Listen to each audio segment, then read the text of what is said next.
Facebook टिकटकभरि viral हुने अनि मैले नबनाउने भने त कुरै भएन। तपाईँहरूले म्याङ्गो आइसक्रिम बनाएर खानुभयो त? मैले चाहिँ घरकै सामान युज गरेर बनाएको, यस्तो मिठो भएको, सजिलो पनि हुँदो रहेछ। सबैले यस्तो मिठो मानेर खानुभयो।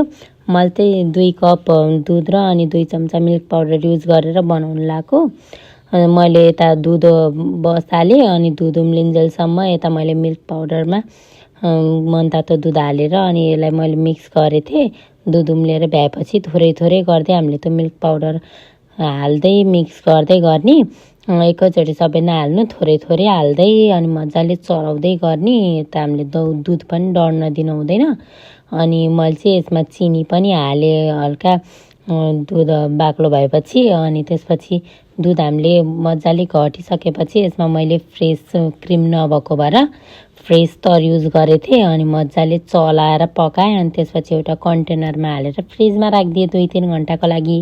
अनि यता मैले आँपको पनि प्युरी बनाएको थिएँ। अनि त्यो प्युरीलाई पनि हामीले एकछिन थोरै चिनी हालेर पकाउनुपर्छ, हल्का बाक्लो भइन्जेलसम्म।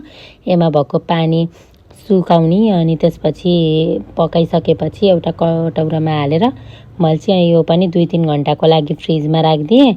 अनि 2-3 घन्टापछि निकाल्दा यस्तो भयो थियो। अनि मैले दुईटालाई मिक्सरमा हालेर मजाले ब्लेन्ड गरेँ। अनि फेरि कन्टेनरमै हालेर जमाएँ। हेर्दै यस्तो राम्रो भयो। मैले चाहिँ ड्राई फ्रुट्स पाउडर पनि हालेको थिएँ।